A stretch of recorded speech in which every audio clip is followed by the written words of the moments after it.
Kichzor here, just coming at you with a deck profile of the deck I piloted this weekend when I went to a locals, well, sort of a locals. It's an hour out of my way, but technically it's a local because I didn't have to go to a regional or anything. But yeah, I went up there and I piloted Frognarchs. Going to give a massive shout out to Lithium 2300 because this is basically his deck, almost down to a T. Some cards I didn't own, so I didn't pilot them.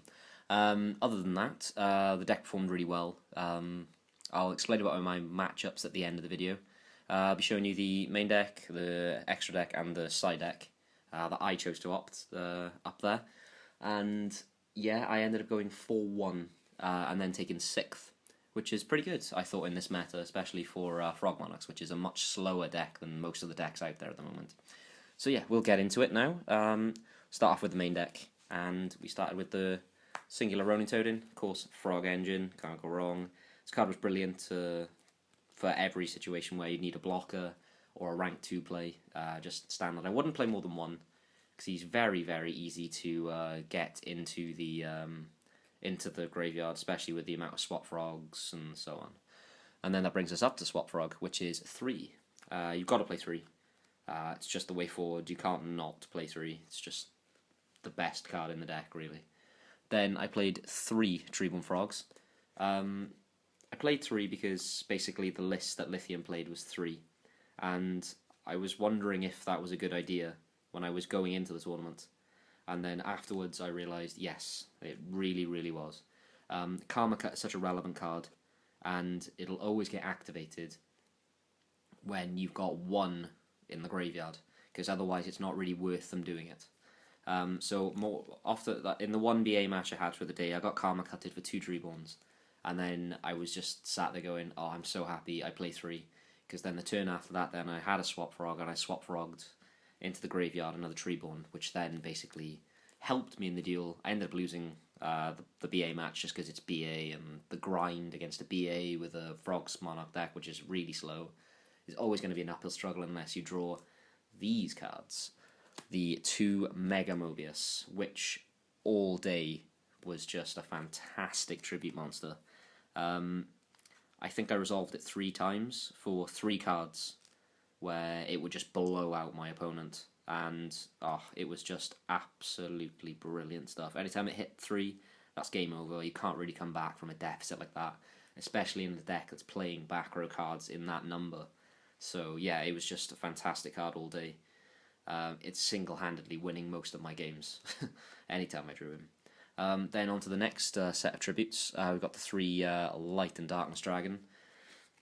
Light and Darkness Dragon was a very, very good card.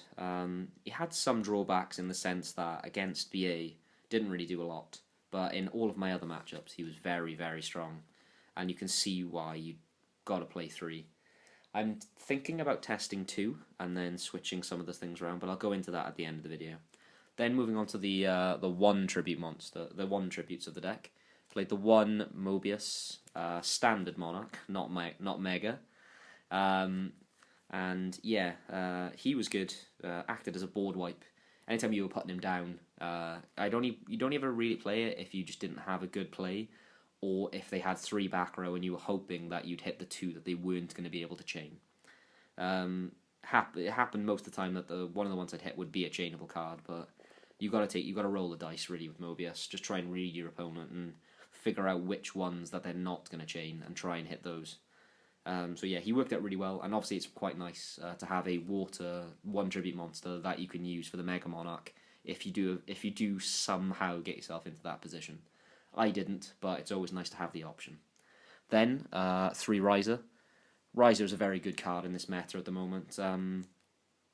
You've got Burning Abyss players piloting it in the main or the side deck, and then this recent YCS London, Marcelo Barbary had Barbary. I'm not quite sure how you say his name fully, but he piloted Caius in his Shadol deck in the side deck, so It's obviously a very splashable card, especially the fact that it's wind, can't be super polyed, which is extremely relevant at the moment.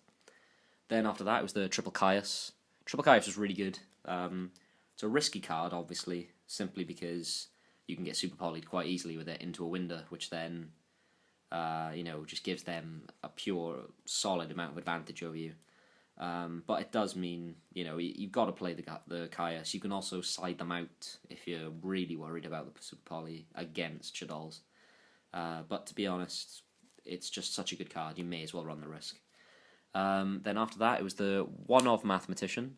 It's a bit of an odd one-of, really, but honestly, throughout the day, it was just a fantastic card. A lot of the time, it would be in the graveyard when it had the Lad effect from the graveyard activating, which is the destroy effect.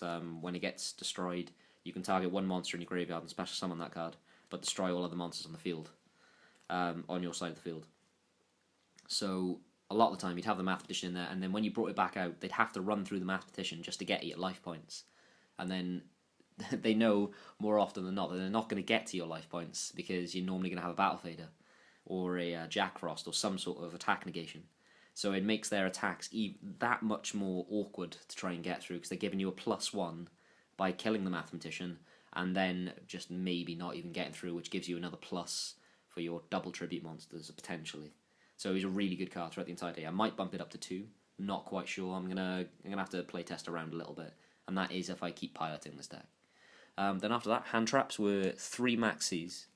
They really went so good at this locals simply for the fact that people were playing a lot of lot more back row heavy decks, which don't really do a lot of special summoning. I didn't play a Shaddol. I played a BA. It was good against the BA. But against every other deck, it was they weren't special summon orientated decks. There was a lot of stun decks, Satellas. Satellas can play around a maxi very easily. They can just stop and then wait till next turn and wall up for a bit. So I think if I go to that locals again, I'll probably just play 2, or maybe switch them for Veilers, depending on how I'm feeling on the day.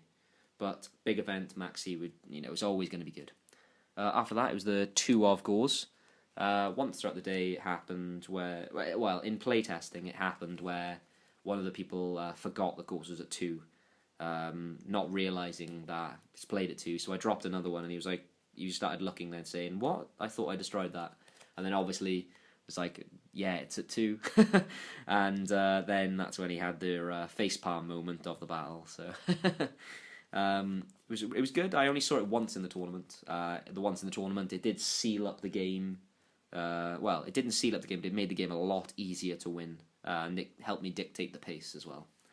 After that, it's just the one of Jack Frost. In Lithium's video, he said that he'd bump it up to 2, and I can definitely see why, because Battle Fader is always going to be acting as one of your 2 tributes for the 2 tribute monsters, which were the Mega Monarch Mobius and the Light and Darkness Dragon. And Jack Frost basically acts the same sort of way. You'll always wait till the last attack so it can't be destroyed, and then you'll have a free tribute.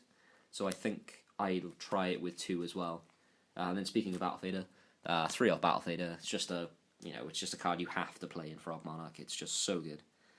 And then that's it for the monsters. Moving on to the spells, and then you've got the 3 of Monarch Stormforth. Just so much better than the classic Soul Exchange. Just makes this deck a lot better in terms of pushes. You can push with your 28 beaters a lot easier with this than you can the previous Soul Exchange, because you lose your battle phase, and battle phase is very important these days. Then after that, you got the 3 of Enemy Controller. Enemy Controller is just bonkers nuts with the Treeborn Frog. It happened once of the day. The guy didn't realise you could econ in the standby phase and tribute, and so I didn't hold up much hope for that guy. But it's sometimes if you haven't played a deck against a deck before, it happens that you just don't know the rulings. And then because of that, I stole his monster, attributed, and then I got the game from there. I got control of the game and just kind of won out from there. After that, you got the 2 of Mystical Space Typhoon. I only played 2 because I didn't really think Cliff Forts would be a problem at the event, at the locals I went to, simply because I didn't expect a lot of people to get them in time. So I went up there thinking I wouldn't play any Clifforts or Quiloffs, depending on how you want to phrase them. And yeah, it turns out there was no there. It was just the top 5 above me were Shadow, who's one of the guys I went up there with, one Satella player who ended up winning the whole thing. Then I think a couple of BAs. I think it was 3 BAs. So and then myself. So not a bad showing. So top tier decks and then just me, which I thought was pretty cool. So I didn't want to run MST in abundance just simply because of the fact that it's not going to be that amazingly well. It's just in there in case you come up against one of the decks maining the macro, the Soul Drain, or the Defish, really. After that, you got the one of Foolish Burial. One of Foolish Burial, kind of got to play it. Just another easy out. It's a spell version of Mathematician, really, which is what a Mathematician acts as, a walking Foolish Burial. But yeah, I found myself siding it out a lot because I preferred the Mathematician as my normal summon, and just as a blocker, really. Makes your opponent think a little bit more about what they're going to do. But Foolish Burial is still a staple card in the main. Then you got the 2 of Pot Dualities. Very good card. Helps you choose, basically, which Monarch you're going to bring out. A lot of the times I'd be activating and then seeing a Light and Darkness Dragon, a Caius, and a Riser, and then choosing from there which ones I'd need in the next turn after that. So this deck is you very dictate your moves the turn before. So on your turn, you'll decide what you're going to do in the second turn when he comes back to you. So when you get your first turn, you're always setting up for the turn after, which is quite a good way of playing the game, really, because it makes you think far ahead. So I think Frognarchs, for any upcoming player, will be a good deck to pilot at some point throughout their dueling career, just to help them with future plays. So that was the main deck. It was very solid. It was 40 cards. Probably talk about what I'd change at the end of the video. Then side deck, got the one-off Soul Exchange. Played this simply because you can put some tribute monsters in from the side deck, and then you probably need a little bit more of a push, and it helps with removal as well, which is always good. 1 Burial, just in case you play BA and they Karma Cut you, just so we can get back Treeborns. Then Double Twister, this was for the Clifforts, just in case. Didn't play any, so it didn't come up. 1 of Mystical Space Typhoon, again, Clifforts and generic good back row removal. 2 DD Crows, it's good against Satalas and it's good against BA, so chucked it in there just to see how it went, and it was quite good. 2 Ally Justice, Cycle Readers. I didn't have any Puppet Plants, so it was in there just to make Satalas even easier, really. It worked. It sealed up a Satala game that I'd already won, but it made it even more so by having it. Then 3 of Vanities, Fiend, a brilliant card. Probably think about playing it in the main deck, but that's going to have to be decided with more play testing as the format goes on. 1 Mobius, just more back row removal. Satala's BA, very apparent. Then the Jinzo. Hey dude, sorry, ran out of memory then on the phone, so I've cleared a little bit more. Yeah, Jinzo, great card. And then the final card in the extra deck was the MVP, Obelisk. Plan of the day was to summon him. Summoned him against my friend who was playing Zatalas and won the game. So yeah, that was basically just the best part of the entire event for me, really. Then the extra deck. It was very small. I didn't really make anything bar this card. Digestive Phoenix was really good. Won me a game with double attack on Riser. Then a Baby Terragon, down to Magicians, the 1 Gaia Charger, the 1 Strike Bouncer, the 1 So Cute Your Boss, 1 Gachi, and the 1 Herald of Pure Light. And that wraps it up for the extra deck. Other than that, the tournament was really fun. I went 4-1. First round was Zombies, second round was BA, which was the loss. Third round, Satellas, fourth round, something I can't remember, and then the final round was against the anti-meta deck, which was quite awkward.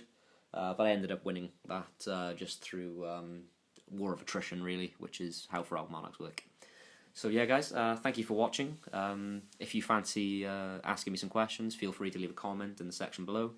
And please don't forget to comment and don't forget to like and subscribe the video so I can try and grow this channel and just go nowhere but up. Alright, thank you guys. See you soon, and this is Kichzor signing out. Ta-ra!